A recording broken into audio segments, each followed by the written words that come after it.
A while back, I presented a theory on the two-party system. My theory was this, and I took a lot of shit for this when I first came out with this. It was like 5 years ago or something like that.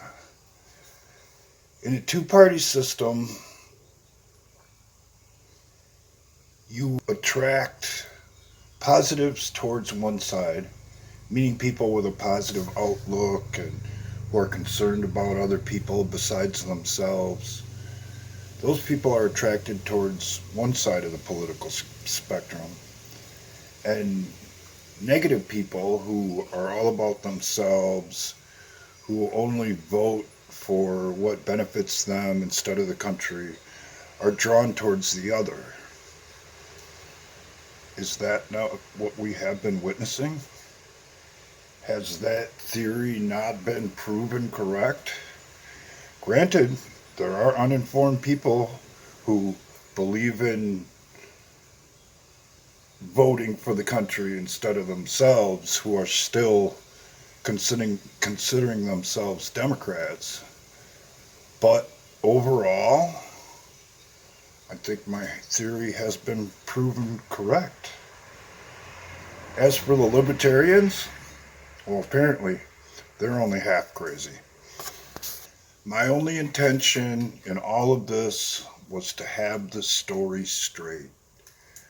For one day in the future when the lights potentially go out and people are wondering why they're cold, scared, and hungry, how they got that way. Because if you're going to stand around my fire at night, I'm going to tell you, and you're going to listen, or you better walk your ass away from my fire. So it plays out something like this, and there's a lot more to it, but this is the condensed version. During the 2016 election, it became fairly obvious that Hillary Clinton wasn't going to be able to get the job done. And the intelligence agencies who had been working with the Obama administration went to Obama apparently, and they told him what they had been participating in, how it's treason, and why they had to do what it is they've been doing ever since.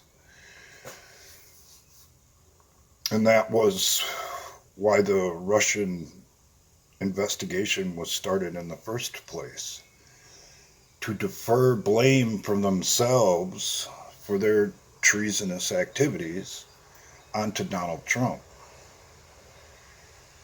And everything that they were going to do if Hillary got elected in a different manner was all moved to the forefront as ammunition against Trump. So, accidental release, that shit was done on. But Donald Trump played it smart.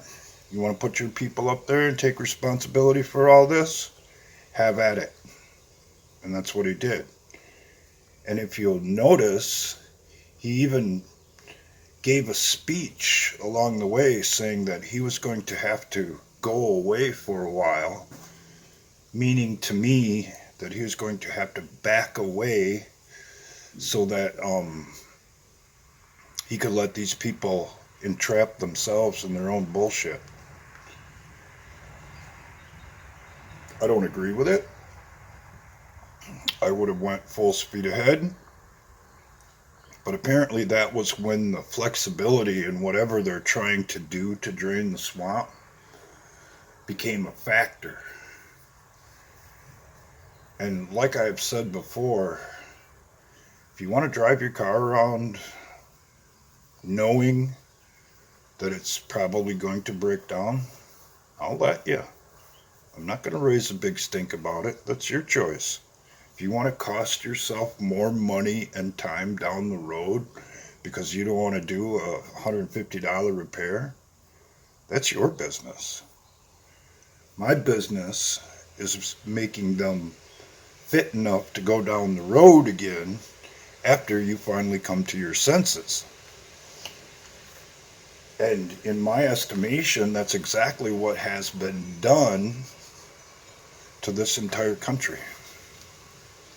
You want to see it, or you don't believe it? I'll show you. And I'll tell you beforehand exactly what's going to happen, which is exactly, by the way, what Donald Trump did. He said they were going to open the borders. He said they were going to cause damage to the economy and so forth and so on. And everything that man has predicted has come true. So you, as the customer, I guess you could say, are in the driver's seat. You want to keep getting bullied and picked on? You know what's going to happen. You're only going to get bullied and picked on more. You want to look the other way and pretend it's not happening? Okay, fine. We'll just wait until it's so bad you don't have any choice but to pay attention. And I believe we've reached that point. And a lot of what goes on recently kind of proves that. Take Tucker Carlson, for example. The day before he got fired, he gave a speech at the Heritage Foundation that, by the way, I highly recommend you watch because it explains a lot to why he was fired the next day. Tucker said that truth basically is his religion. And Fox News showed their true colors in 2020 during the election. And you can't have your number one news guy come out on your network and say that Fox News management is involved in treason. They might not wanted to let Tucker go. They had to let Tucker go because they hang you for that shit. What is quality leadership? Quality leadership inspires people to act like their leaders. And corrupt leadership inspires people to act in a corrupted manner. That being said, what does that say about the people who support and institute the policies of these people?